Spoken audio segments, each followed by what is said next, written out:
Hello, my name is Max, and this is a tutorial on how to export.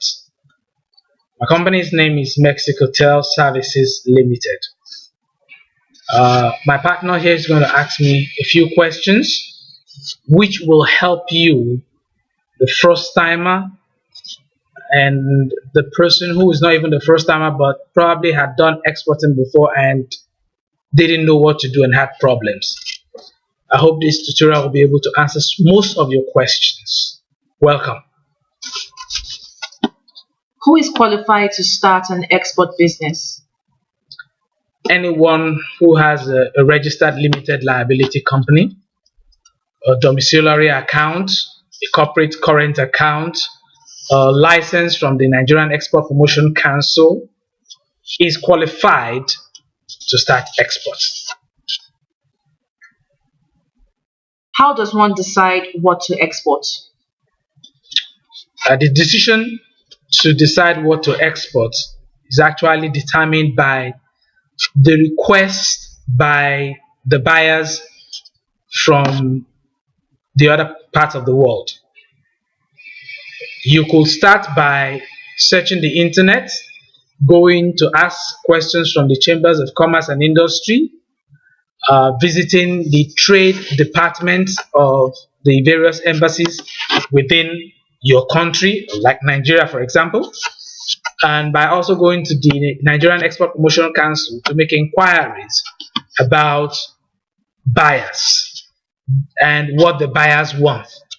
These people, these organizations or agencies will help you to determine the best things to export at different parts or at different periods of the year.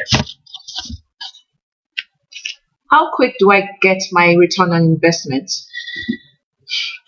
Return on investment for exports is actually determined by the quality of product you send out to the buyer, the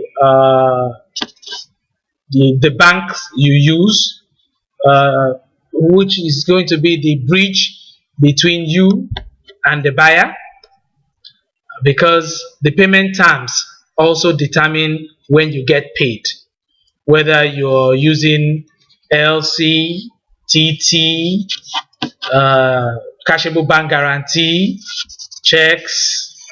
All those determine when you will get your money back, and you can now separate your profit from your capital.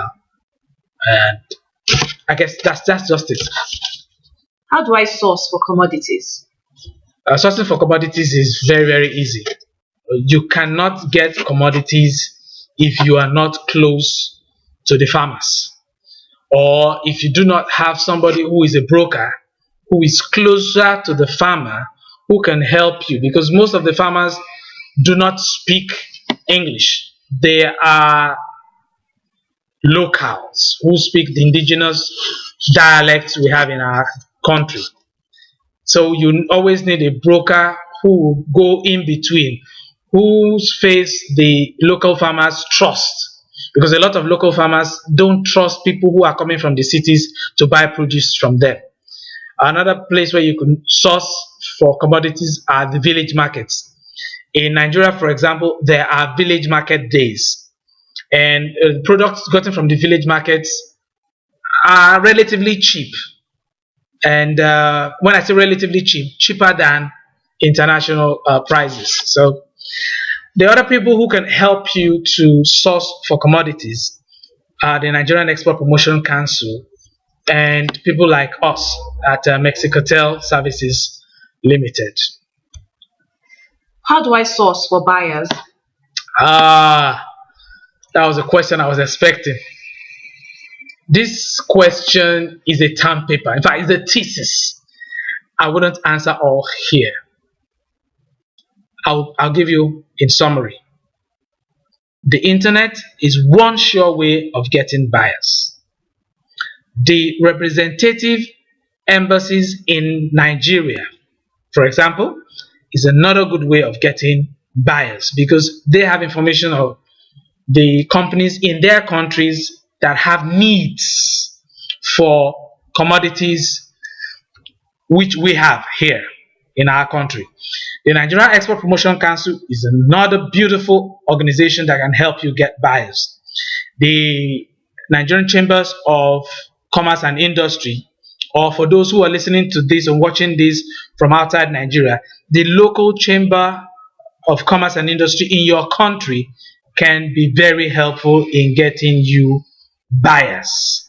Okay, and companies like us, Mexicotel, who are privileged to have contacts outside the country, we can also help you to get buyers. How do I determine the cost?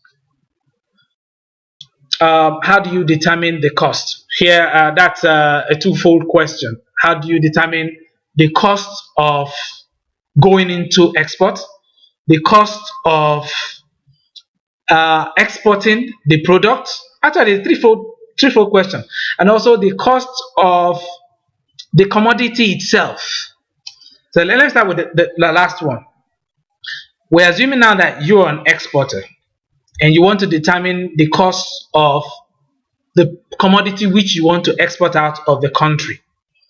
You're going to need information from the Nigerian Export Promotion Council and from your bank, because banks generally have departments that handle this, and they have information on internationally acceptable prices for all commodities. But the Nigerian Export Promotion Council, or your country's Export Promotion Council, I believe is a preferred option. Okay, because they also work closely with the local buyers and with the local brokers and with the farmers. Okay, um, you need to put into consideration logistics, because some of the products, some of the commodities you get are from places that are very far, oftentimes 18, 20 hours from your own location. You need to know how much it will cost you to get to that place to get the product, the commodity, how much it will cost you to freight the commodity to the nearest port, whether you are exporting through the Lagos ports, that's Tinkan or Apapa port, or whether you are exporting through the One port, or whether you're exporting through the Calabar port. Okay, whichever port you're using, or even in your country, like in Ghana, whether you're exporting through Tema, you need to know how much it will cost you to freight those goods to the port. You now add this cost on the cost which you bought the commodity itself from source. And you now need to add into it. In fact, you don't do this by yourself. You need a good accountant. And at Mexicotel, we have very, very good accountants and people who are experienced in export business, who can help you determine the best price, or the cost, the best cost of the commodity, so that you do not shoot above internationally accepted prices for the commodity. Two, how what is the cost of going into export business? As a beginner, I will advise you get plus or minus 150,000 to start with. You need approximately 70,000 for your corporate affairs commission certificate. You need 11,000 naira, not more than that, for the Nigerian Export Promotion Council certificate. You will need money for information, because you need to pay the brokers who will help you source for the product. And then you need money to pay uh, for maybe internet time use, travel to visit embassies and other places to get